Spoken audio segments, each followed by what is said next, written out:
Educational psychology അഥവാ വിദ്യാഭ്യാസ മനഃശാസ്ത്രം സംബന്ധമായ 12 ക്ലാസ്സുകൾ നമ്മൾ പൂർത്തീകരിക്കുകയുണ്ടായി. ഇന്ന് 13ാമത്തെ ക്ലാസ്സാണ്. ഈ ക്ലാസ്സിലേക്ക് എല്ലാ സുഹൃത്തുക്കൾക്കും സ്വാഗതം. പഠനം സംബന്ധമായ സിദ്ധാന്തങ്ങളാണ് നമ്മൾ വിശദീകരിക്കുന്നത്. അതിൽ ആദ്യത്തെ വിഭാഗമായ ബിഹേവിയറിസ്റ്റ് തിയറികളാണ് നമ്മൾ ആദ്യം പറയുന്നത്. കഴിഞ്ഞ ക്ലാസ്സിൽ നമ്മൾ ബിഹേവിയറിസ്റ്റ് തിയറികളുടെ കൂട്ടത്തിൽപ്പെട്ട പാവ്ലോവിന്റെ ക്ലാസിക്കൽ കണ്ടീഷനിങ് എന്ന തിയറി നമ്മൾ വിശദീകരിക്കുകയുണ്ടായി. ഇന്ന് തൊണ്ടൈക്കിന്റെ പഠന സിദ്ധാന്തങ്ങളാണ്, തൊണ്ടൈക്കിന്റെ തിയറികളാണ് നമ്മൾ ഇന്ന് വിശദീകരിക്കുന്നത്. അദ്ദേഹത്തിന്റെ സിദ്ധാന്തങ്ങൾ പറയുന്നതിന് മുമ്പ് അദ്ദേഹം നടത്തിയ പരീക്ഷണം പറയുന്നതായിരിക്കും നല്ലത് എന്ന് തോന്നുകയാണ്. കാരണം ആ പരീക്ഷണം എന്തെന്ന് മനസ്സിലായാൽ അദ്ദേഹം പറയുന്ന സിദ്ധാന്തങ്ങൾ നമുക്ക് എളുപ്പം മനസ്സിലാക്കാൻ സാധിക്കും. അദ്ദേഹം ചെയ്തത് ഒരു വിശക്കുന്ന പൂച്ചയെ പിടിച്ച് ഒരു കൂട്ടിലടക്കുകയാണ് ചെയ്തത്. ആ കൂടിനൊരു പ്രത്യേകത ഉണ്ടായിരുന്നു. പ്രത്യേക രീതിയിൽ തയ്യാറാക്കിയ ഒരു കൂടാണ്. ഒരു വില്ലമർത്തി തുറക്കാവുന്ന ഒറ്റ വാതിലാണ് ആ കൂടിനുണ്ടായിരുന്നത്. ആ കൂടിന്റെ മുന്നിലായിട്ട് കുറച്ചകലെ അദ്ദേഹം ഒരു മത്സ്യവും വെച്ചു. നന്നായി വിശക്കുന്ന പൂച്ചയാണ്. ആ പൂച്ചക്ക് ഈ മത്സ്യത്തിന്റെ ഗന്ധം അനുഭവപ്പെട്ടപ്പോൾ പുറത്തു വരാൻ വല്ലാത്ത താല്പര്യമുണ്ടായി. അതിനുവേണ്ടി പൂച്ച ഒരുപാട് ശ്രമം നടത്തി. ആദ്യം പൂച്ച ശ്രമിച്ചത് ഓരോ അഴികൾക്കിടയിലൂടെയും ഞെരുങ്ങി ഇറങ്ങാൻ വേണ്ടിയിട്ടാണ്. പക്ഷെ അത് കഴിഞ്ഞില്ല, അതിന് സാധിച്ചില്ല. പിന്നീട് കൈപ്പത്തി നീട്ടിയിട്ട് മത്സ്യത്തെ എത്തിപ്പിടിക്കാൻ വേണ്ടി ശ്രമിച്ചു, അതും നടന്നില്ല. പിന്നെ പൂച്ച കമ്പികളിലും മറ്റും കടിക്കാൻ തുടങ്ങി, കടിച്ചു മുറിക്കാൻ വേണ്ടി ശ്രമിച്ചു, അതും വിജയിച്ചില്ല. പിന്നെ പൂച്ച യാദൃശ്ചികമായി ബില്ലിൽ കൈവെക്കുകയും അപ്പോൾ വാതിൽ തുറക്കുകയും ചെയ്തു. അങ്ങനെ പൂച്ച പുറത്തേക്ക് ഓടിപ്പോയി മത്സ്യം ഭക്ഷിച്ചു. തൊണ്ടയ്ക്ക് വീണ്ടും പൂച്ചയെ പിടിച്ചു കൂട്ടിലടച്ചു. പക്ഷെ ഈ നേരത്തെ പ്രത്യേകത, മുമ്പ് പൂച്ച തെറ്റായ പല ചലനങ്ങളും നടത്തിയിരുന്നു.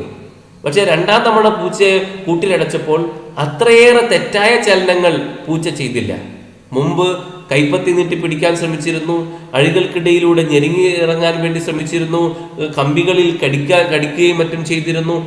അത്രയേറെ തെറ്റായ ചലനങ്ങൾ പൂച്ച പിന്നെ ചെയ്യുന്നില്ല.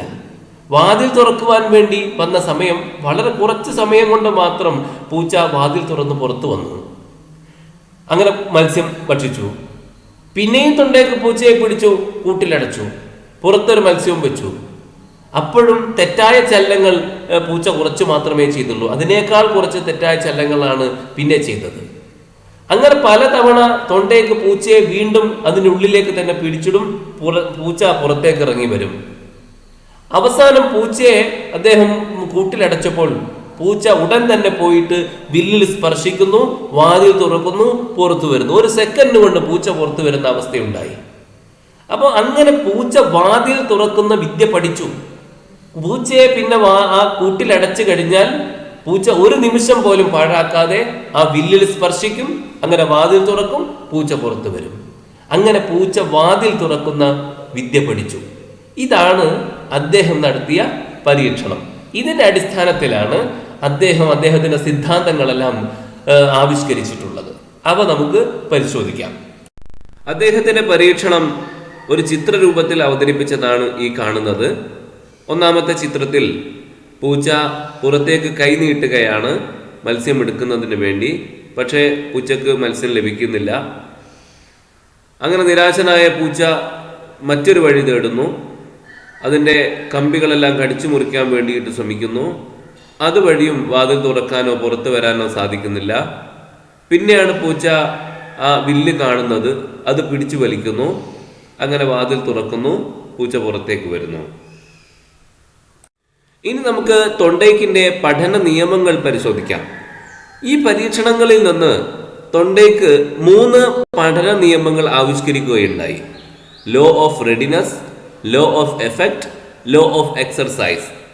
ഈ 3 നിയമങ്ങളും അദ്ദേഹം ആവിഷ്കരിച്ചത് നമ്മൾ ഈ പറഞ്ഞിട്ടുള്ള ഈ പരീക്ഷണത്തിൽ നിന്നാണ്. ഈ 3 നിയമങ്ങളെയും വിശദമായിട്ട് നമുക്കൊന്ന് പരിശോധിക്കാം. ആദ്യം നമുക്ക് ലോ ഓഫ് റെഡിനെസ് പരിശോധിക്കാം. ലോ ഓഫ് റെഡിനെസ് അഥവാ സന്നദ്ധതാ നിയമം. When any conduction unit is ready to conduct, for it to conduct is satisfying. When any conduction unit is not ready to conduct, for it to conduct is annoying. When any conduction unit is ready to conduct, for it not to conduct is also annoying. അഥവാ മലയാളത്തിൽ പറഞ്ഞാൽ ഒരു പഠിതാവ് പ്രവർത്തിക്കാൻ സന്നദ്ധനായിരിക്കുമ്പോൾ അയാൾക്ക് അത് ചെയ്യുക തൃപ്തിജനകമായിരിക്കും. സന്നദ്ധത ഇല്ലെങ്കിൽ പ്രവർത്തിക്കുക അസ്വാസ്ഥ്യജനകവുമായിരിക്കും. സന്നദ്ധനായിരിക്കുമ്പോൾ പ്രവർത്തിക്കാതിരിക്കുന്നതും അസ്വാസ്ഥ്യജനകമാണ്.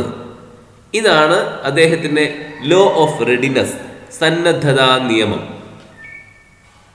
ഈ നിയമം നമ്മൾ പരിശോധിക്കുമ്പോൾ നമുക്ക് കാണാം, തൊണ്ടേക്കിൻ്റെ അഭിപ്രായത്തിൽ സന്നദ്ധത വളരെ പ്രധാനപ്പെട്ട ഒരു കാര്യമാണ് എന്ന്. ഒരു പ്രവർത്തനത്തിലേക്ക് ഇറങ്ങുന്നതിന് മുമ്പ് സന്നദ്ധത ഉണ്ടായിരിക്കണം, അത് ചെയ്യാനുള്ള താല്പര്യം ഉണ്ടായിരിക്കണം. സന്നദ്ധത എന്നത് ഒരു പ്രവർത്തനത്തിൻ്റെ തയ്യാറെടുപ്പും പ്രവർത്തനത്തിനുള്ള പൂർവാവശ്യവുമാണ്. അഥവാ പ്രവർത്തനത്തിലേക്ക് ഇറങ്ങുന്നതിന് മുമ്പുണ്ടായിരിക്കേണ്ട കാര്യമാണത്. അങ്ങനെ നമ്മളൊരു പ്രവർത്തനത്തിലേക്ക് ഇറങ്ങുമ്പോൾ നമുക്കത് ചെയ്യാനുള്ള സന്നദ്ധതയുണ്ടെങ്കിൽ നമുക്ക് വല്ലാത്ത സംതൃപ്തിയാണ് ഉണ്ടാവുക ആ ജോലി ചെയ്യുന്നതിൽ. എന്നാൽ അങ്ങനെ സന്നദ്ധത ഇല്ലാതെയാണ് നാം ഒരു പ്രവർത്തനത്തിലേക്ക് ഇറങ്ങുന്നതെങ്കിലോ നമുക്ക് ആ പ്രവർത്തനം ചെയ്യുമ്പോൾ സന്തോഷമല്ല ഉണ്ടാവുക, സംതൃപ്തി അല്ല ഉണ്ടാവുക, അസ്വാസ്ഥ്യമാണ് ഉണ്ടാവുക. ഈ നിയമം നമ്മൾ പരിശോധിക്കുമ്പോൾ നമ്മൾ വിദ്യാഭ്യാസ മേഖലയിലും ഈ നിയമത്തിന് വളരെ പ്രസക്തി ഉണ്ട് എന്നാണ് മനസ്സിലാക്കേണ്ടത്. ഒരു വിദ്യാർത്ഥിയുടെ മനോനില എങ്ങനെയായിരിക്കുമെന്നാണ് ഇതിൽ നിന്ന് നമുക്ക് മനസ്സിലാക്കാൻ കഴിയുക. ഒരു കുട്ടി പഠിക്കാൻ സന്നദ്ധനാണെങ്കിൽ അങ്ങനെയല്ലാത്ത അവസരത്തിലേതിനേക്കാൾ പെട്ടെന്നും കാര്യക്ഷമമായും തൃപ്തിയോടെയും കുട്ടി പഠിക്കുന്നു, കുട്ടിക്ക് പഠിക്കാൻ താല്പര്യമുണ്ടെങ്കിൽ.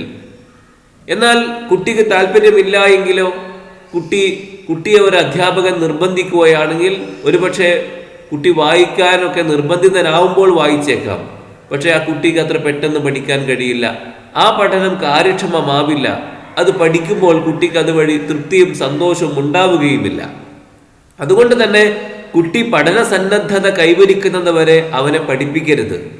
പഠന സന്നദ്ധത നേടിക്കഴിഞ്ഞാൽ അവനെ പഠിപ്പിക്കാനുള്ള അവസരങ്ങളൊന്നും പാഴാക്കുകയും ചെയ്യരുത്.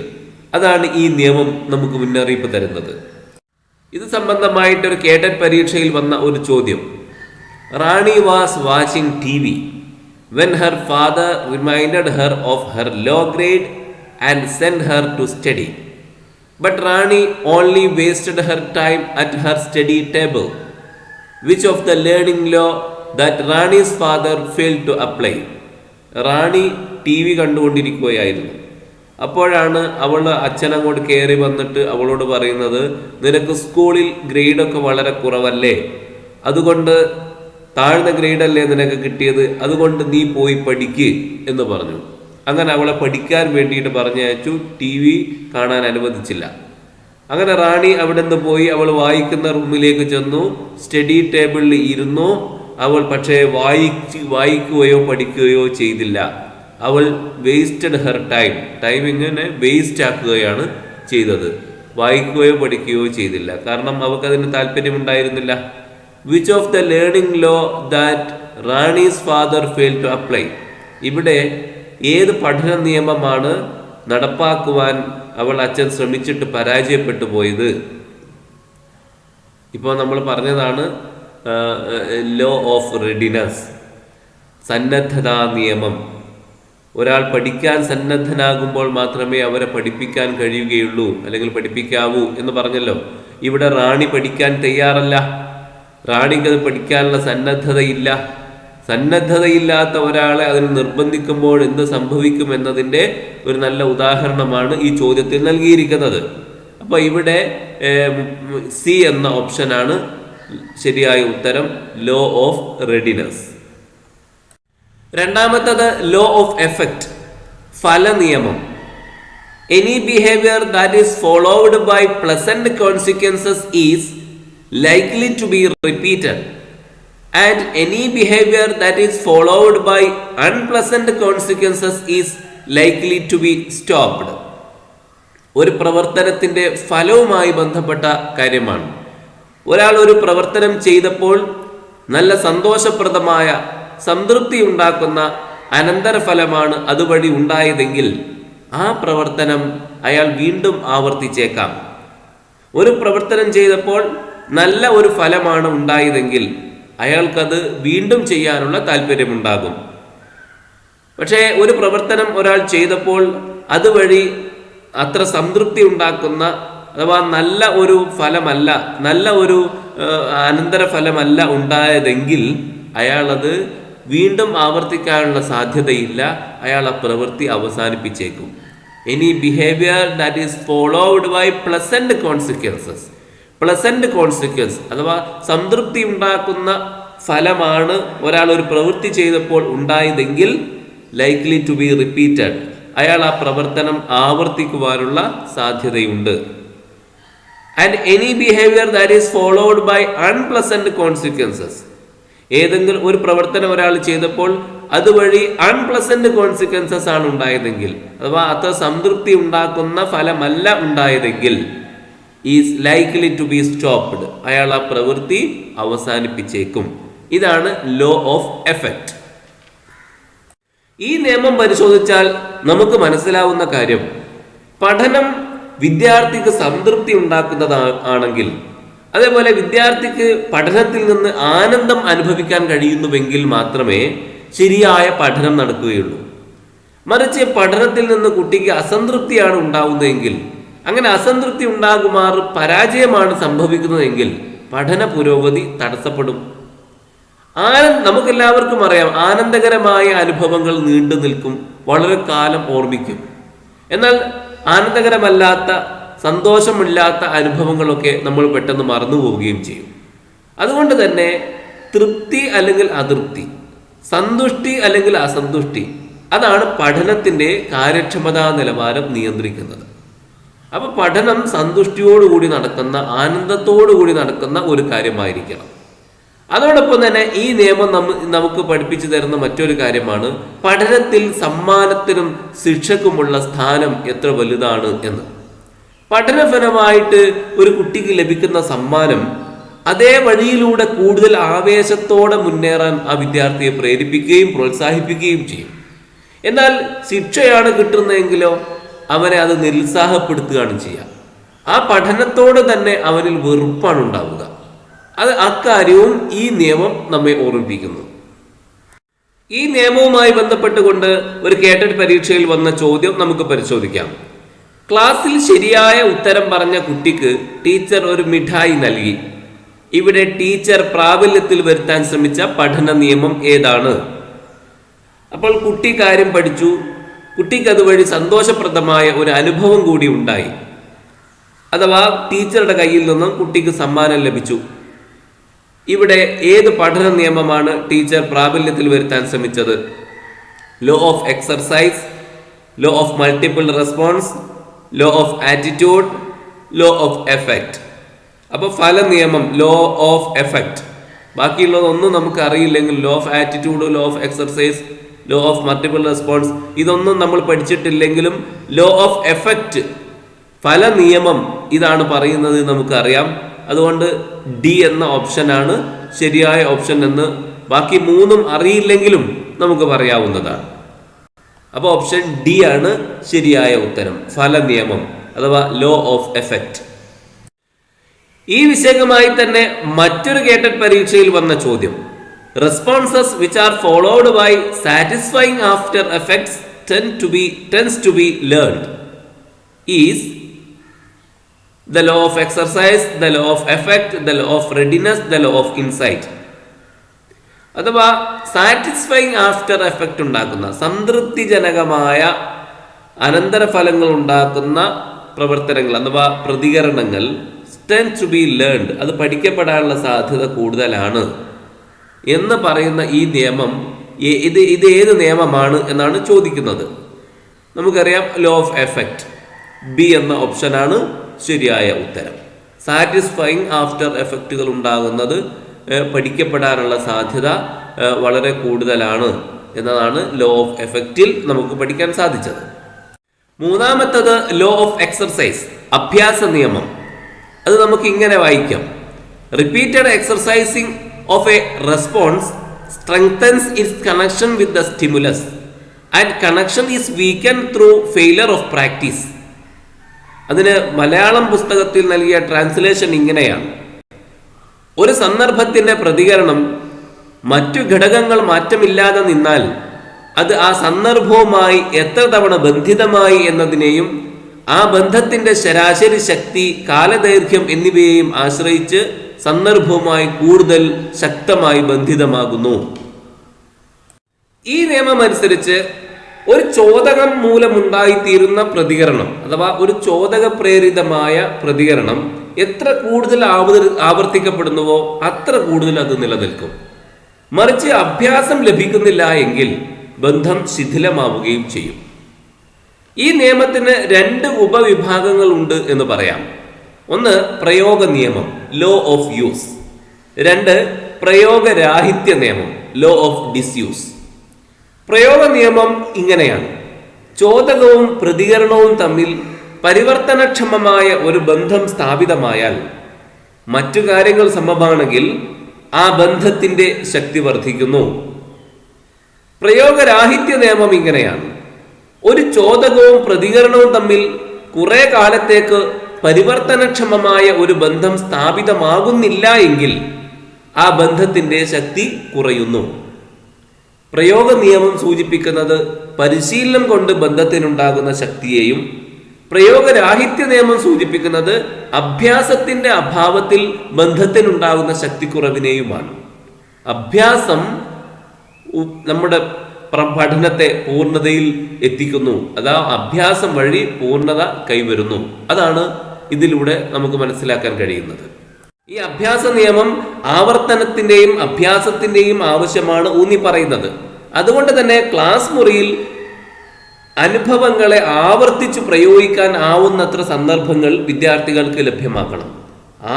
പരമാവധി ആവർത്തിച്ചു പഠിക്കാനുള്ള അവസരം വിദ്യാർത്ഥികൾക്ക് ലഭ്യമാക്കേണ്ടതുണ്ട്. ഇങ്ങനെ ആവർത്തന അഭ്യാസം ഉണ്ടാവുകയാണെങ്കിൽ സ്റ്റിമുലസ് റെസ്പോൺസ് ബന്ധങ്ങളെ അത് ശക്തമാക്കും. പാഠങ്ങളുടെ പുനരാവർത്തനം ബന്ധങ്ങളെ നിലനിർത്തുന്നു. അതുകൊണ്ട് അഭ്യാസ നിയമം പറയുന്നത് പഠിക്കുന്ന കാര്യങ്ങൾ ആവർത്തിച്ച് പഠിക്കണം, അഭ്യാസം വളരെ പ്രധാനപ്പെട്ടതാണ് എന്നാണ്. ഇത് സംബന്ധമായി ഒരു കേട്ടറ്റ് പരീക്ഷയിൽ വന്ന ചോദ്യം നമുക്ക് പരിശോധിക്കാം. താഴെ നൽകിയിട്ടുള്ളവയിൽ ഏതാണ് ഒരു പഠന നിയമം? Which of the following is a law of learning? A സന്നദ്ധതാ നിയമം, ബി ഫല നിയമം, സി അഭ്യാസ നിയമം, ഡി ഇവയെല്ലാം. ഇംഗ്ലീഷ് നോക്കുമ്പോൾ law of readiness, law of exercise, law of effect, all of the above. ഈ ഉത്തരം നമ്മൾ ശ്രദ്ധിച്ചു നോക്കുമ്പോൾ, ഇവിടെ ഓപ്ഷനുകൾ നമ്മൾ ശ്രദ്ധിച്ചു നോക്കുമ്പോൾ ആ ഓപ്ഷനുകളിൽ ചെറിയ ഒരു പെശക് നമുക്ക് കാണാം. എ സന്നദ്ധതാ നിയമം, ലോ ഓഫ് റെഡിനെസ്, ശരിയാണ്. പക്ഷെ ഫല നിയമം എന്നതിന് നേരെ ബി എന്ന ഓപ്ഷൻ നൽകിയിരിക്കുന്നത് ഇംഗ്ലീഷിൽ ലോ ഓഫ് എക്സർസൈസ് എന്നാണ്. സി അഭ്യാസ നിയമം എന്നതിന് നേരെ സി നൽകിയിരിക്കുന്നത് ലോ ഓഫ് എഫക്റ്റ് എന്നാണ്. അവസാനത്തെ ഓപ്ഷനാണ് ഇവയെല്ലാം. പക്ഷെ അങ്ങനെ ഒരു അബദ്ധം അവിടെ സംഭവിച്ചിട്ടുണ്ടെങ്കിലും ശരി, അത് യഥാർത്ഥത്തിൽ മാർക്കിനെ അത് ബാധിക്കുമെന്ന് തോന്നുന്നില്ല. കാരണം ഇവിടെ ശരിയായ ഉത്തരം ഓൾ ഓഫ് ദി എബവ് അഥവാ ഇവയെല്ലാം എന്നതാണ്. ഇത് മൂന്നും ശരിയായ ഉത്തരങ്ങൾ തന്നെയാണ്. സന്നദ്ധതാ നിയമം, ഫല നിയമം, അഭ്യാസ നിയമം, law of readiness, law of exercise, law of effect, ഇത് മൂന്നും പഠന നിയമങ്ങൾ തന്നെയാണ്. അതുകൊണ്ട് തന്നെ ബിയും സിയും തമ്മിൽ ഇംഗ്ലീഷിലും മലയാളത്തിലും തമ്മിൽ വ്യത്യാസം സംഭവിച്ചു പോയി എന്നത് ഈ ഉത്തരത്തെ ബാധിക്കുന്നില്ല. അപ്പോൾ ഡി എന്ന ഓപ്ഷനാണ് ശരിയായ ഉത്തരം. All of the above, law of readiness, law of exercise, law of effect എന്നിവ മൂന്നും പഠന നിയമങ്ങളാണ്. ഇനി നമുക്ക് അനുബന്ധ നിയമങ്ങൾ പരിശോധിക്കാം. ഇപ്പോൾ തൊണ്ടേക്കിന്റെ 3 നിയമങ്ങൾ നമ്മൾ പരിശോധിക്കുകയുണ്ടായി. അത് 3 അടിസ്ഥാന നിയമങ്ങളാണ്. അതോടൊപ്പം തന്നെ അദ്ദേഹം ചില അനുബന്ധ നിയമങ്ങൾ കൂടി ഉണ്ടാക്കിയിട്ടുണ്ട്.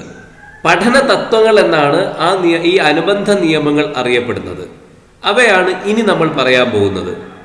ഒന്നാമതായിട്ട് ലോ ഓഫ് മൾട്ടിപ്പിൾ റെസ്പോൺസ്, ബഹുവിധ പ്രതികരണ നിയമം. ഈ നിയമം സൂചിപ്പിക്കുന്നത് ഒരു വ്യക്തി ഒരു നൂതന സന്ദർഭത്തെ നേരിടുമ്പോൾ ശരിയായ പ്രതികരണത്തിൽ എത്തും മുമ്പ് വ്യത്യസ്ത രീതികളിൽ പ്രതികരിക്കും എന്നാണ്. ഇപ്പോൾ നമ്മൾ ആ കൂട്ടിലടച്ച പൂച്ചയുടെ കാര്യം പരിശോധിച്ചാൽ, പൂച്ച ആദ്യമായിട്ടാണ് ഒരു കൂട്ടിൽ അടക്കപ്പെടുന്നത്. പുറത്തൊരു മത്സ്യം കിടക്കുന്നു. അപ്പോൾ മത്സ്യം കിട്ടാൻ വേണ്ടിയിട്ട് പൂച്ച വ്യത്യസ്തമായ രീതിയിൽ പ്രതികരിക്കുന്നുണ്ട്. ആദ്യം അതിൻ്റെ ഉള്ളിലൂടെ ഊർന്നിറങ്ങാൻ വേണ്ടിയിട്ട് ശ്രമിക്കുന്നു, പിന്നെ അത് കടിച്ചു പൊട്ടിക്കാൻ വേണ്ടിയിട്ട് ശ്രമിക്കുന്നു, കൈനീട്ടി നോക്കുന്നു, വില്ല് അമർത്തുന്നു. അങ്ങനെ 4-5 രീതിയിൽ പൂച്ച പ്രതികരിക്കുന്നുണ്ട്. ഇതൊരു പുതിയ സന്ദർഭത്തെ നേരിടുമ്പോൾ ഇവിടെ ശരിയായ പ്രതികരണം എന്താണ് ചെയ്യേണ്ടത് എന്ന് പൂച്ചക്ക് വ്യക്തമായി അറിയില്ല. അതുകൊണ്ട് തന്നെ അത് വ്യത്യസ്ത രീതികളിൽ പ്രതികരിക്കുന്നു. അതാണ് ലോ ഓഫ് മൾട്ടിപ്പിൾ റെസ്പോൺസ്, ബഹുവിധ പ്രതികരണ നിയമം. ഇത് എല്ലായിടത്തും ഇങ്ങനെ തന്നെ ആയിരിക്കും. പുതിയ സന്ദർഭത്തെ നേരിടുമ്പോൾ ഒരു വ്യക്തി ഇങ്ങനെയാണ് പ്രതികരിക്കുക എന്നാണ് അദ്ദേഹം പറയുന്നത്. രണ്ടാമത്തത് മനോഭാവ നിയമം, ലോ ഓഫ് ആറ്റിറ്റ്യൂഡ്. പഠനത്തെ വ്യക്തിയുടെ മനോഭാവം അഥവാ മനോനില നിയന്ത്രിക്കുന്നു. അപ്പോൾ കുട്ടിയുടെ മനോനില എന്ത് എന്നത് വളരെ പ്രധാനപ്പെട്ടതാണ്. കുട്ടിക്ക് അതിനോട് താല്പര്യമുണ്ടോ, ചെയ്യേണ്ടുന്ന പ്രവൃത്തിയോട് ആരോഗ്യകരമായ മനോഭാവം വളർത്തിയാൽ പഠിതാവ് ആ പ്രവൃത്തി നന്നായി ചെയ്യും. ഇപ്പോൾ നമുക്കറിയാം, ഈ ഉദാഹരണവുമായി ആ പരീക്ഷണവുമായിട്ട് ബന്ധപ്പെടുത്തി നോക്കുക. പൂച്ചക്ക് മത്സ്യം നേടണം എന്ന ഒരു മനോഭാവമുണ്ട്. അപ്പൊ അതിനു വേണ്ടിയിട്ട് എന്തും പഠിക്കാൻ പൂച്ച അപ്പോൾ തയ്യാറാണ്. പല രീതിയിൽ കാര്യങ്ങൾ പൂച്ച ചെയ്തു നോക്കുകയും ചെയ്യുന്നു. അപ്പൊ ഇതിലൂടെ മനോഭാവം വളരെ പ്രധാനപ്പെട്ടതാണ്. പഠനത്തെ വ്യക്തിയുടെ മനോഭാവം നിയന്ത്രിക്കുന്നു. ചെയ്യേണ്ടുന്ന പ്രവൃത്തിയോട് ആരോഗ്യകരമായ മനോഭാവം വളർത്തിയാൽ പഠിതാവ് ആ പ്രവൃത്തി നന്നായി ചെയ്യും. ഇനി മൂന്നാമത്തെ നിയമം, ഘടകങ്ങളുടെ പ്രാഭവ നിയമം, ലോ ഓഫ് പ്രീപൊട്ടൻസി ഓഫ് എലമെന്റ്സ്. അതായത് പഠിതാവ് പഠന സന്ദർഭങ്ങളോട് സ്വയം തിരഞ്ഞെടുത്ത ശൈലിയിൽ പ്രതികരിക്കുന്നു. അധ്യാപകൻ എങ്ങനെയൊക്കെ പഠിപ്പിച്ചാലും വിദ്യാർത്ഥിക്ക് വിദ്യാർത്ഥിയുടേതായ ഒരു ശൈലി ഉണ്ടായിരിക്കും. അവൻ ഉൾക്കാഴ്ചയെ പ്രയോജനപ്പെടുത്തുകയും പഠന സന്ദർഭത്തിലെ പ്രാഭവ ഘടകങ്ങളെ തിരഞ്ഞെടുക്കുകയും തന്റെ പ്രതികരണം ആ ഘടകങ്ങളെ ആധാരമാക്കി നിർണയിക്കുകയും ചെയ്യുന്നു എന്നാണ് ലോ ഓഫ് പ്രീപൊട്ടൻസി ഓഫ് എലമെന്റ്സ് അഥവാ ഘടകങ്ങളുടെ പ്രാഭവ നിയമം. നാലാമത്തതാണ് സാദൃശ്യ നിയമം, ലോ ഓഫ് അനലോജി. ഒരു വ്യക്തി ഒരു നൂതന സന്ദർഭത്തോട് പ്രതികരിക്കുന്നത് മുമ്പ് സമാനമായ സന്ദർഭങ്ങളിൽ പ്രകടിപ്പിച്ച പ്രതികരണത്തിന്റെ അടിസ്ഥാനത്തിലായിരിക്കും. താരതമ്യമാണ് പ്രതികരണങ്ങൾക്ക് ആധാരം. അതായത് ഇതുപോലെ ഒരു സാഹചര്യത്തിൽ മുമ്പ് ഞാൻ എന്ത് ചെയ്തു എന്ന് ആലോചിക്കും ഒരു വ്യക്തി. അപ്പോൾ മുമ്പ് ചെയ്തതെന്തോ അത് തന്നെയാണ് ഒരു വ്യക്തി സമാനമായ സാഹചര്യത്തിൽ ചെയ്യുക. അതാണ് ലോ ഓഫ് അനലോജി, സാദൃശ്യ നിയമം. ഒരു നൂതന സന്ദർഭത്തോട് പ്രതികരിക്കുന്നത് മുമ്പ് സമാനമായ സന്ദർഭങ്ങളിൽ പ്രകടിപ്പിച്ച പ്രതികരണത്തിന്റെ അടിസ്ഥാനത്തിലായിരിക്കും. താരതമ്യമാണ് പ്രതികരണങ്ങൾക്ക് ആധാരം. അഞ്ചാമത്തെ നിയമം ധ്രുവീകരണ നിയമം, ലോ ഓഫ് പൊളാരിറ്റി. ഈ നിയമം അനുസരിച്ച് ആദ്യം ഏത് ദിശയിലേക്കാണോ പ്രവർത്തിച്ചത് അതേ ദിശയിലുള്ള ബന്ധം വിപരീത ദിശയിലുള്ളതിനേക്കാൾ എളുപ്പമായിരിക്കും. ആദ്യം ഏതു ദിശയിലേക്കാണോ പ്രവർത്തിച്ചത് അതേ ദിശയിലുള്ള ബന്ധം വിപരീത ദിശയിലുള്ളതിനേക്കാൾ എളുപ്പമായിരിക്കും. ഇതാണ് ധ്രുവീകരണ നിയമം, ലോ ഓഫ് പൊളാരിറ്റി. ഇതുമായി ബന്ധപ്പെട്ട് ഒരു കേട്ടൽ പരീക്ഷയിൽ വന്ന ചോദ്യം, പുതിയ സ്കൂളിലേക്ക് മാറിയെങ്കിലും അശോകൻ പലപ്പോഴും പഴയ സ്കൂളിലെ ഓർമ്മകൾ വെച്ച് അവിടത്തെ പോലെ പെരുമാറിപ്പോയി. തൊണ്ടേക്കിന്റെ ഏത് പഠന സിദ്ധാന്തമാണ് ഈ പ്രതിഭാസത്തെ വിശദീകരിക്കുന്നത്? സന്നദ്ധതാ നിയമം, ലോ ഓഫ് റെഡിനെസ്. പരിശീലന നിയമം, ലോ ഓഫ് എക്സർസൈസ്.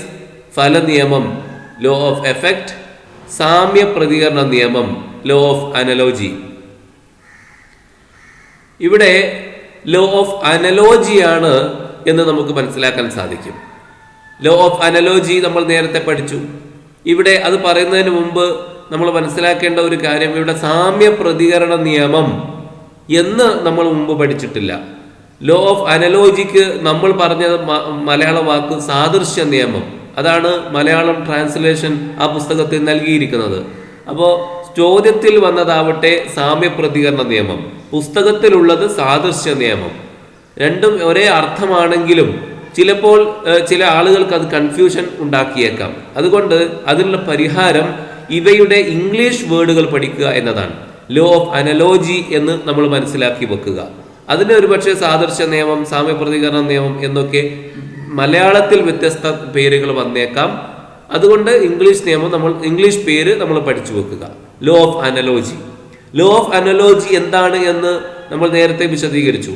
ഒരു വ്യക്തി ഒരു നൂതന സന്ദർഭത്തോട് പ്രതികരിക്കുന്നത്, അഥവാ ഒരു പുതിയ സന്ദർഭത്തിൽ ഒരു വ്യക്തി പ്രതികരിക്കുന്നത് മുമ്പ് സമാനമായ സന്ദർഭങ്ങളിൽ പ്രകടിപ്പിച്ച പ്രതികരണത്തിന്റെ അടിസ്ഥാനത്തിലായിരിക്കും. അഥവാ പഴയ സ്കൂളിൽ എങ്ങനെയാണോ പെരുമാറിയത് അതുപോലെ ആയിരിക്കും പുതിയ സ്കൂളിലും പെരുമാറിപ്പോവുക. അപ്പോൾ അത് തന്നെയാണ് അശോകൻ പെരുമാറിപ്പോയത്, അങ്ങനെയാണ്. അപ്പോൾ ലോ ഓഫ് അനലോജിയാണ് ഇവിടെ വിശദീകരിക്കുന്നത്. തൊണ്ടൈക്കിന്റെ ലോ ഓഫ് അനലോജി എന്ന പഠന സിദ്ധാന്തമാണ് ഈ പ്രതിഭാസത്തെ വിശദീകരിക്കുന്നത്. അപ്പോൾ ഡി എന്ന ഓപ്ഷനാണ് ശരിയായ ഓപ്ഷൻ. ആറാമത്തത് സംയോജിത വ്യതിയാന നിയമം, ലോ ഓഫ് അസോസിയേറ്റ് ഷിഫ്റ്റിംഗ്. ഈ നിയമം അനുസരിച്ച് പഠിതാവിന് വൈകാരിക ബന്ധമുള്ള സന്ദർഭവുമായി ബന്ധപ്പെട്ട ഏതൊരു പ്രതികരണവും അയാൾക്കതിന് കഴിവുണ്ടെങ്കിൽ നമുക്ക് അയാളെ കൊണ്ട് ചെയ്യിക്കാം. അതായത് ഒരു പഠിതാവിന് അഥവാ ഒരു വിദ്യാർത്ഥിക്ക് വൈകാരിക ബന്ധമുള്ള സന്ദർഭവുമായി ബന്ധപ്പെട്ട ഏതൊരു പ്രതികരണവും അയാൾക്കതിന് കഴിവുണ്ടെങ്കിൽ നമുക്ക് അയാളെ കൊണ്ട് ചെയ്യിക്കാം എന്നാണ്.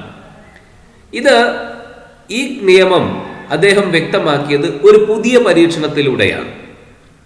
അതായത് എഴുന്നേൽക്ക്, സ്റ്റാൻഡപ്പ് എന്ന് പറഞ്ഞാൽ ഒരു പൂച്ച എഴുന്നേറ്റ് നിൽക്കും. അതിന് ആ പൂച്ചയെ പരിശീലിപ്പിക്കുന്നത് എങ്ങനെ? സ്റ്റാൻഡപ്പ് എന്ന് പറഞ്ഞാൽ എഴുന്നേറ്റ് നിൽക്കാൻ ഒരു പൂച്ചയെ പരിശീലിപ്പിക്കുന്നത് എങ്ങനെ എന്ന് അദ്ദേഹം കാണിച്ചു തന്നു. ആദ്യമായിട്ട് അദ്ദേഹം സ്റ്റാൻഡപ്പ് എന്ന് പറഞ്ഞുകൊണ്ട്, എഴുന്നേറ്റ് നിൽക്ക് എന്ന് പറഞ്ഞുകൊണ്ട് ഒരു മത്സ്യത്തെ പൂച്ചയുടെ മുന്നിൽ വെച്ച് ഇങ്ങനെ ഇളക്കിക്കൊണ്ടേയിരുന്നു. അപ്പോൾ പൂച്ച എഴുന്നേറ്റ് നിന്നു. അപ്പോൾ പൂച്ചക്ക് മത്സ്യം കൊടുത്തു. ഏതാനും തവണ അദ്ദേഹം ഇതിങ്ങനെ ആവർത്തിച്ചപ്പോൾ സ്റ്റാൻഡപ്പ് എന്ന് പറഞ്ഞാൽ തന്നെ പൂച്ച എഴുന്നേൽക്കുന്ന അവസ്ഥ വന്നു. പിന്നെ മത്സ്യം കയ്യിലില്ലെങ്കിലും സ്റ്റാൻഡപ്പ് എന്ന് പറഞ്ഞാൽ പൂച്ച എഴുന്നേറ്റ് നിൽക്കും. ഇത് നമുക്കറിയാം. ഇതുപോലെ ഒരു പരീക്ഷണം നമ്മൾ മുമ്പ് കണ്ടിട്ടുണ്ട്. പാവ്ലോവിന്റെ പരീക്ഷണം നമ്മൾ കണ്ടതാണ്. അതുപോലെ അതുമായിട്ടൊരു സാമ്യമുള്ള ഒരു പരീക്ഷണമാണ് അദ്ദേഹം നടത്തിയത്. പാവ്ലോവിന്റെ അനുബന്ധന നിയമത്തിന് അനുസരണമാണ് ഈ പരിശീലനം എന്ന് നമുക്ക് കാണാവുന്നതാണ്. ചെറിയ വ്യത്യാസങ്ങളൊക്കെ ഉണ്ടെങ്കിലും ഏതായാലും ഈ പരീക്ഷണത്തിലൂടെ തൊണ്ടൈക്ക് കണ്ടെത്തിയ നിയമമാണ് പഠിതാവിന് വൈകാരിക ബന്ധമുള്ള സന്ദർഭവുമായി ബന്ധപ്പെട്ട ഏതൊരു പ്രതികരണവും അയാൾക്കതിന് കഴിവുണ്ടെങ്കിൽ നമുക്ക് അയാളെ കൊണ്ട് ചെയ്യിക്കാം എന്ന്.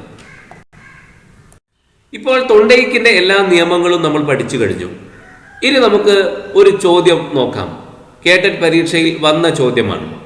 പാഠഭാഗം അവതരിപ്പിക്കുന്നതിന് മുമ്പായി കുട്ടികളുടെ ശ്രദ്ധ മുഴുവൻ ക്ലാസ്സിലേക്ക് കൊണ്ടുവരുവാനായി അധ്യാപകൻ രസകരമായ ഒരു കഥ പറഞ്ഞു. ഇവിടെ അധ്യാപകൻ തൊണ്ടൈക്കിന്റെ ഏത് പഠന നിയമമാണ് പ്രാബല്യത്തിൽ വരുത്തുവാൻ ശ്രമിച്ചത്? പാഠഭാഗം അവതരിപ്പിക്കുന്നതിന് മുമ്പായിട്ട് അധ്യാപകൻ കുട്ടികളുടെ ശ്രദ്ധ ക്ലാസ്സിലേക്ക് കൊണ്ടുവരാനായിട്ടാണ് കഥ പറയുന്നത്. ഇവിടെ അധ്യാപകൻ ഏത് പഠന നിയമമാണ് പ്രാബല്യത്തിൽ വരുത്താൻ ശ്രമിച്ചത്? പരിശീലന നിയമമാണോ? അല്ല. തുടർച്ചാ നിയമം, ലോ ഓഫ് കണ്ടിന്യൂറ്റി, അതുമാണോ? ആ നിയമം നമ്മൾ കണ്ടിട്ടില്ല. പിന്നെ ലോ ഓഫ് റെഡിനെസ്, സന്നദ്ധതാ നിയമം, ലോ ഓഫ് എഫക്റ്റ്, ഫല നിയമം. ലോ ഓഫ് റെഡിനെസ് ആണ്, അഥവാ കുട്ടികൾ പഠിക്കുന്നതിന് മുമ്പ് തന്നെ ആ പഠന സന്നദ്ധതയുള്ളവരായിരിക്കണം എന്നാണല്ലോ. അപ്പോൾ പഠന സന്നദ്ധത പഠനത്തെ സ്വാധീനിക്കുന്നു എന്നാണ്. അപ്പോൾ ഇദ്ദേഹം ഈ കഥ അവതരിപ്പിക്കുന്നതും അങ്ങനെ അതിന് തന്നെയാണ്. കുട്ടികളെ ശ്രദ്ധ ക്ലാസ്സിലേക്ക് കൊണ്ടുവരാൻ വേണ്ടിയിട്ടാണ്, അഥവാ അവരെ പഠന സന്നദ്ധരാക്കാൻ വേണ്ടിയിട്ടാണ്. അതുകൊണ്ട് സി എന്ന ഓപ്ഷനാണ് സന്നദ്ധതാ നിയമം, ലോ ഓഫ് റെഡിനെസ് എന്നതാണ് ശരിയായ ഉത്തരമെന്ന് നമുക്ക് മനസ്സിലാക്കാം. പാഠപുസ്തകത്തിൽ വിശദീകരിച്ച ശൈലിയിലല്ല നമ്മൾ ഇപ്പോൾ ഇതുവരെ കാര്യങ്ങൾ വിശദീകരിച്ചിട്ടുള്ളത്. പാഠപുസ്തകത്തിൽ ആദ്യം പറഞ്ഞ കാര്യം നാം ഇതുവരെ പറഞ്ഞിട്ടില്ല. നമ്മൾ പഠന സൗകര്യത്തിന് വേണ്ടിയിട്ട് ആദ്യം അദ്ദേഹം നടത്തിയ പരീക്ഷണവും പിന്നെ അതിൽ നിന്ന് അദ്ദേഹം കണ്ടെത്തിയ നിയമങ്ങളുമാണ് നമ്മൾ പറഞ്ഞിട്ടുള്ളത്. പാഠപുസ്തകത്തിൽ ആദ്യം പറഞ്ഞ ഭാഗമാണ് ഇനി നമ്മൾ പറയുന്നത്. എഡ്വേർഡ് തൊണ്ടൈക്കിന്റെ സിദ്ധാന്തം അറിയപ്പെടുന്നത് കണക്ഷനിസം അല്ലെങ്കിൽ ബോണ്ട് തിയറി എന്നാണ്. ട്രയൽ ആൻഡ് എറർ മെത്തേഡ് എന്നും അദ്ദേഹത്തിന്റെ ഈ സിദ്ധാന്തം അറിയപ്പെടുന്നുണ്ട്. അപ്പൊ 3 പേരിൽ അറിയപ്പെടുന്നു: connectionism, bond theory, trial and error method. അദ്ദേഹത്തിന്റെ അഭിപ്രായത്തിൽ ചോദകവും പ്രതികരണവും അഥവാ സ്റ്റിമുലസും റെസ്പോൺസും തമ്മിലുള്ള സംയോഗമാണ് പഠനത്തിന് അടിസ്ഥാനം. അത്തരത്തിലുള്ള സംയോഗത്തെ ബന്ധം അഥവാ ബോണ്ട് എന്നാണ് അദ്ദേഹം വിളിച്ചത്. സ്റ്റിമുലസ് എന്നാൽ എന്താണ്? അഥവാ ചോദകം എന്നാൽ എന്താണ്? ഒരു ജീവിയിൽ പ്രവർത്തിച്ച് പ്രതികരണം പുറപ്പെടുവിക്കുന്ന ഊർജ സ്രോതസ്സാണ് ചോദകങ്ങൾ. ഉദാഹരണം പറഞ്ഞാൽ ആ പരീക്ഷണത്തിൽ പുറത്തു വെച്ച മത്സ്യമാണ് ചോദകം. അതാണ് ബാക്കി എല്ലാ പ്രവർത്തനങ്ങളും നടത്താൻ പൂച്ചയെ പ്രേരിപ്പിക്കുന്നത്. പൂച്ച പലതും ചെയ്യുന്നുണ്ടല്ലോ. പൂച്ച കൈനീട്ടി നോക്കുന്നു, അതിനുള്ളിലൂടെ ഊർന്നിറങ്ങാൻ വേണ്ടി ശ്രമിക്കുന്നു, അങ്ങനെ കടിച്ചു മുറിക്കാൻ വേണ്ടിയിട്ട് ശ്രമിക്കുന്നു, അങ്ങനെ പലതും ചെയ്യാൻ പൂച്ചയെ പ്രേരിപ്പിക്കുന്നത് എന്ത്? അങ്ങനത്തെ പ്രതികരണങ്ങൾ പൂച്ചയിൽ ഉണ്ടാക്കിയത് എന്താണ്? പുറത്ത് കിടക്കുന്ന മത്സ്യമാണ്. ആ മത്സ്യം കിട്ടാനുള്ള മോഹമാണ്. അപ്പോൾ അതിനെയാണ് നമ്മൾ സ്റ്റിമുലസ് എന്ന് പറയുക. പുറത്ത് നിൽക്കുന്ന ആ മത്സ്യത്തെയാണ് സ്റ്റിമുലസ് എന്ന് പറയുന്നത്. റെസ്പോൺസ് എന്നതോ പൂച്ചയിൽ ഉണ്ടായിട്ടുള്ള പ്രതികരണമാണ്. പൂച്ചയെ നമ്മൾ പരിശോധിച്ചാൽ കാണാം, പൂച്ച പല വിധത്തിലുള്ള പ്രവർത്തനങ്ങൾ നടത്തുന്നു. പക്ഷേ അതിൽ പലതും പൂച്ച അബദ്ധമെന്ന് പൂച്ച തിരിച്ചറിയുന്നു. ഊന്നിറങ്ങാൻ ശ്രമിച്ചത് ശരിയായില്ല, അതുപോലെ കൈനീട്ടാൻ ശ്രമിച്ചതും അത് ശരിയായ പ്രതികരണമല്ല, കടിച്ചു മുറിക്കാൻ ശ്രമിച്ചതും ശരിയായ പ്രതികരണമല്ല, കാരണം അതൊന്നും ലക്ഷ്യത്തിലെത്തിയില്ല. അവസാനം വില്ലമർത്തിക്കൊണ്ട് പുറത്തു വന്നു. അപ്പൊ അങ്ങനെയാണ് പുറത്തു വരേണ്ടത്, അതാണ് ശരിയായ പ്രതികരണമെന്ന് പൂച്ചക്ക് ബോധ്യപ്പെടുന്നു. ആ പ്രതികരണവും സ്റ്റിമുലസും തമ്മിൽ ഒരു ബന്ധമുണ്ടാകുന്നു. അതാണ് അവിടെ ഫിക്സേഷൻ സംഭവിക്കുകയാണ്. അഥവാ പൂച്ചയെ പിന്നെ പിടിച്ച് എപ്പോഴൊക്കെ കൂട്ടിലടക്കുന്നുവോ പൂച്ച ആവർത്തിക്കുന്നത് ആ ശരിയായ പ്രതികരണമാണ്. അവസാനം നമുക്കറിയാം, പൂച്ച 1 സെക്കൻഡ് കൊണ്ട് പുറത്തിറങ്ങുകയുണ്ടായി. അപ്പോൾ ഈ ബന്ധം മൂലം ആ ചോദകം ആവർത്തിക്കപ്പെടുമ്പോൾ ആ പ്രതികരണവും ആവർത്തിക്കപ്പെടുന്നു. അഥവാ പിന്നീട് പൂച്ചയെ പിടിച്ച് കൂട്ടിലടക്കുന്ന നേരത്ത് പൂച്ച ആവർത്തിക്കുന്ന പ്രതികരണം വില്ലമർത്തിയിട്ട് പുറത്തു വരിക എന്ന പ്രതികരണമാണ്. അപ്പോൾ ആ സ്റ്റിമുലസും റെസ്പോൺസും തമ്മിൽ ഒരു വലിയ ബന്ധം അവിടെ ഉണ്ടായിക്കഴിഞ്ഞു. ഈ ബന്ധത്തിന്റെ ശക്തിപ്പെടലോ ക്ഷീണമോ ആണ് ശീലരൂപവൽക്കരണത്തിനോ ശീലനിഷ്കാസനത്തിനോ കാരണമാകുന്നത് എന്നാണ് അദ്ദേഹം പറയുന്നത്. ഇക്കാരണത്താലാണ് തൊണ്ടേക്ക് അദ്ദേഹം ആവിഷ്കരിച്ച സിദ്ധാന്തത്തെ ബന്ധസിദ്ധാന്തം എന്ന് വിളിച്ചത്. പഠനം ബന്ധങ്ങൾ സ്ഥാപിക്കുന്ന രീതിയിലുള്ള ഒരു യാന്ത്രിക പ്രക്രിയയാണെന്നും പഠിതാവ് തെറ്റുകൾ വരുത്തിയിട്ട് പിന്നീട് അവ തിരുത്തിയാണ് ഈ ബന്ധങ്ങൾ രൂപവൽക്കരിക്കുന്നത് എന്നുമാണ് ഈ സിദ്ധാന്തം പറയുന്നത്. അതായത് ആ പരീക്ഷണത്തിലേക്ക് തന്നെ നമ്മൾ നോക്കുകയാണെങ്കിൽ, ഒരു കൂട്ടിൽ പൂച്ചയെ അടച്ചിരിക്കുന്നു, പുറത്ത് ഒരു മത്സ്യം വെച്ചിരിക്കുന്നു. ആ മത്സ്യമാണ് ചോദകം. ആ മത്സ്യം കയ്യിലാക്കുന്നതിന് വേണ്ടിയിട്ട് പൂച്ച നടത്തുന്ന ശ്രമങ്ങളാണ് റെസ്പോൺസ് അഥവാ പ്രതികരണം. ആ ചോദകത്തിന് പറ്റിയ റെസ്പോൺസ് ഏതാണ്? പൂച്ച ആദ്യം കമ്പി കടിച്ചു മുറിക്കാൻ ശ്രമിക്കുന്നു, പക്ഷേ അത് ആ ചോദകത്തിന് പറ്റിയ റെസ്പോൺസ് അല്ല, അഥവാ അത് വിജയിക്കുന്നില്ല. പിന്നീട് അത് ഊർന്നിറങ്ങാൻ വേണ്ടിയിട്ട് ശ്രമിക്കുന്നു, അതും അതിന് യോജിച്ചതല്ല, കാരണം അത് വിജയിച്ചില്ല. പിന്നീട് പൂച്ച കൈ നീട്ടിയിട്ട് അത് എടുക്കാൻ വേണ്ടിയിട്ട് ശ്രമിക്കുന്നു, അതും ആ ചോദകത്തോട് യോജിച്ച പ്രതികരണമല്ല, അതുവഴി ഒന്നും ഉണ്ടായില്ല. അതൊന്നും ആ പൂച്ചക്ക് ആ മത്സ്യം കയ്യിലാക്കാനുള്ള ഒരു യഥാർത്ഥ വഴിയായിരുന്നില്ല. അപ്പോൾ ആ ചോദകത്തോട് യോജിച്ച റെസ്പോൺസ് അല്ല പൂച്ചയിൽ നിന്ന് ആദ്യം ഉണ്ടായിട്ടുള്ളത്. പിന്നെ പൂച്ച അറിയാതെ ആ വില്ലിൽ തൊടുന്നു, അങ്ങനെ വാതിൽ തുറക്കുന്നു, പുറത്തു വരുന്നു. അപ്പോൾ ആ ചോദകത്തോട്, മത്സ്യമെന്ന ചോദകത്തോട് യോജിച്ച റെസ്പോൺസ് ആ വില്ലിൽ തൊടുക എന്നതാണ്. അപ്പോൾ ഈ റെസ്പോൺസും ആ ചോദകവും തമ്മിൽ ഒരു വലിയ ബന്ധമുണ്ടാകുന്നു. പൂച്ച പിന്നീട് ഇത് തന്നെയാണ് ആവർത്തിക്കുന്നത്. അപ്പോൾ ഇങ്ങനെ ബന്ധങ്ങൾ സ്ഥാപിക്കുന്ന രീതിയിലുള്ള ഒരു യാന്ത്രിക പ്രക്രിയയാണ് പഠനം എന്നാണ് തൊണ്ടേക്ക് പറയുന്ന ഒന്നാമത്തെ കാര്യം. രണ്ടാമത്തെ കാര്യം, ഒരു വിദ്യാർത്ഥി തെറ്റുകൾ വരുത്തിയിട്ട് പിന്നീട് അവ തിരുത്തിയാണ് ഈ ബന്ധങ്ങൾ രൂപവൽക്കരിക്കുന്നത് എന്ന് പറഞ്ഞാൽ, ആദ്യം തന്നെ വില്ലിൽ തൊടുകയല്ല പൂച്ച ചെയ്തത്. ആദ്യം കുറെ തെറ്റുകൾ വരുത്തുന്നു, പിന്നെ ശരിയിൽ എത്തിച്ചേരുകയാണ് ചെയ്യുന്നത്. ഇങ്ങനെയാണ് ഈ സിദ്ധാന്തം പറയുന്നത് എന്നുള്ളത് കൊണ്ടാണ് ഈ സിദ്ധാന്തത്തെ ട്രയൽ ആൻഡ് എറർ തിയറി എന്ന് പറയുന്നത്. ശ്രമ പരാജയ സിദ്ധാന്തം എന്ന് പറയാൻ കാരണം അതാണ്. ഈ പഠന സിദ്ധാന്തം നോക്കിയാൽ നമുക്ക് 3 കാര്യങ്ങൾ കാണാം. ഒന്ന്, ഒരു ചോദകം അഥവാ കൂടിന് പുറത്തു നിൽക്കുന്ന മത്സ്യത്തെക്കുറിച്ച് പറയുന്നുണ്ടല്ലോ, അതാണ് ചോദക ഘടകം. പരിസ്ഥിതിയോ ഒരു സംഭവമോ അന്തർഭവിച്ചിട്ടുള്ള ചോദക ഘടകം. രണ്ടാമത്, ആ മത്സ്യം കയ്യിലാക്കാൻ വേണ്ടിയിട്ടുള്ള ഒരു പ്രതികരണമുണ്ടല്ലോ, ഒരു റെസ്പോൺസ്, ഒരു വ്യവഹാരത്തെ സൂചിപ്പിക്കുന്ന പ്രതികരണ ഘടകം, അത് നമുക്ക് ഇതിൽ കാണാം.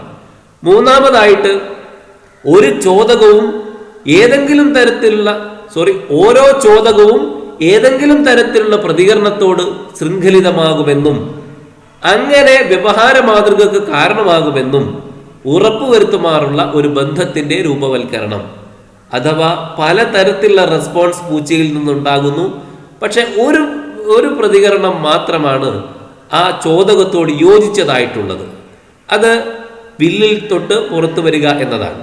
അപ്പോൾ അതിനോട് യോജിച്ച ആ റെസ്പോൺസ്, ആ ചോദകത്തോട് യോജിച്ച പ്രതികരണം, അവ തമ്മിൽ ഒരു ഗാഢമായ ബന്ധമുണ്ടായിത്തീരുന്നു. ആ ബന്ധമാണ് പിന്നെ പൂച്ച ആവർത്തിച്ചു കൊണ്ടേയിരിക്കുന്നത്. പിന്നീട് എപ്പോഴൊക്കെ പൂച്ചയെ കൂട്ടിലടക്കുമോ അപ്പോഴൊക്കെ പൂച്ച ശരിയായ ബന്ധമുള്ള ആ റെസ്പോൺസ് മാത്രമാണ് പൂച്ചയിൽ നിന്ന് ഉണ്ടായിത്തീരുന്നത്. ഇങ്ങനെ ചോദകവും പ്രതികരണവും തമ്മിലുള്ള ഒരു ബന്ധവും നമുക്കിതിൽ കാണാവുന്നതാണ്.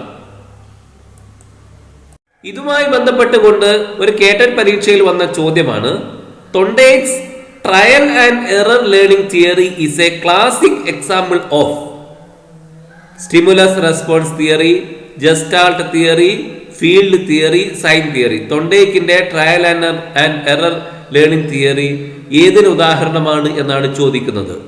നമുക്കറിയാം സ്റ്റിമുലസ് റെസ്പോൺസ് തിയറി, അത് നമുക്ക് സംശയമില്ല സ്റ്റിമുലസ് റെസ്പോൺസ് തിയറിയാണ്.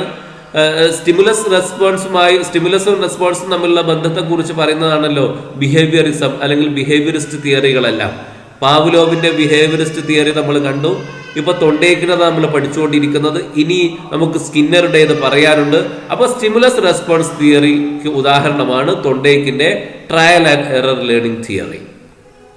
ഇനി അദ്ദേഹത്തിന്റെ ഈ സിദ്ധാന്തത്തിന് വിദ്യാഭ്യാസവുമായിട്ട് എന്ത് ബന്ധമാണുള്ളത് എന്ന് പരിശോധിക്കാം. അദ്ദേഹത്തിന്റെ ട്രയൽ ആൻഡ് എറർ തിയറി അഥവാ ശ്രമ പരാജയ സിദ്ധാന്തത്തിന് വിദ്യാഭ്യാസപരമായിട്ട് വളരെ വലിയ പ്രസക്തി ഉണ്ട്. അത് പഠന പ്രക്രിയ എന്താണ്, എങ്ങനെയാണ് എന്നൊക്കെ വിശദീകരിക്കുകയാണ്. ഒരു ഗണിത പ്രശ്നം നേരിടുന്ന കുട്ടി ശരിയായ നിർദ്ധാരണത്തിൽ എത്തിച്ചേരുന്നതിന് മുമ്പ് പല മാർഗങ്ങളും പരിശോധിക്കുന്നു. അതിൽ പലതും തെറ്റാകുന്നു. അവസാനമാണ് കുട്ടി കണക്ക് ശരിയായിട്ട് ചെയ്യുന്നത്. ഗണിത പ്രശ്നം ശരിയായി ചെയ്യുന്നത് ആദ്യം ഒരു പക്ഷേ പല അബദ്ധങ്ങളും ചെയ്തതിന് ശേഷമാണ് കുട്ടി ശരിയായ ഉത്തരത്തിൽ എത്തിച്ചേരുക. വിവിധ രംഗങ്ങളിലെ കണ്ടുപിടുത്തങ്ങൾ പോലും ഈ ട്രയൽ ആൻഡ് എറർ രീതിയിലാണ്. ശാസ്ത്രം ബൾബ് കണ്ടുപിടിച്ചത് എങ്ങനെയാണ്? ആദ്യം തന്നെ യഥാർത്ഥ ബൾബ് അങ്ങ് കണ്ടുപിടിക്കാൻ സാധിച്ചില്ല. ചെയ്ത പലതും തെറ്റായിരുന്നു, അബദ്ധമായിരുന്നു. ആ അബദ്ധങ്ങൾ തിരുത്തി അവസാനം ശരിയിലെത്തിയതാണ്. അപ്പൊ ശാസ്ത്രലോകത്തെ കണ്ടുപിടുത്തങ്ങൾ പോലും ട്രയൽ ആൻഡ് എറർ രീതിയിലാണ്. എന്നാൽ അർത്ഥങ്ങളും ബന്ധങ്ങളും പരിശോധിക്കാതെ എല്ലായ്പ്പോഴും ഈ രീതി തന്നെ അനുവർത്തിക്കുന്നത് ആശ്വാസ്യമല്ല. മനുഷ്യ പഠനത്തെ ആ പൂച്ചയുടെ പ്രവർത്തനം പോലെ യാന്ത്രികവും അന്ധവുമായ ബന്ധരൂപവൽക്കരണമായിട്ട് നമുക്ക് കാണാൻ കഴിയില്ല. പഠനത്തിന് ഉൾക്കാഴ്ചയുടെയും യുക്തിചിന്തനത്തിന്റെയും ധാരണയുടെയും പിന്തുണ ഉണ്ടായേ പറ്റൂ. പൂച്ച അന്ധമായിട്ട് ഒരു യുക്തിയുമില്ലാതെ യാന്ത്രികമായിട്ട് പെരുമാറിയിട്ടുണ്ടാവാം. പക്ഷെ മനുഷ്യന്റെ രീതി അങ്ങനെയല്ല. മനുഷ്യന് ഉൾക്കാഴ്ചയുണ്ട്, യുക്തിചിന്തയുണ്ട്, അവന് ധാരണകളുണ്ട്. അവയുടെയൊക്കെ പിന്തുണയോട് കൂടിയിട്ടാണ് പഠനങ്ങൾ നടക്കേണ്ടത്. അത് പ്രത്യേകമായിട്ട് നമ്മൾ മനസ്സിലാക്കേണ്ടതാണ്. അദ്ദേഹം പറഞ്ഞതുപോലെ യാന്ത്രികമായ ഒരു സംഗതിയാണ് ഈ ബന്ധരൂപവൽക്കരണം എന്ന് നമ്മൾ കരുതുന്നില്ല.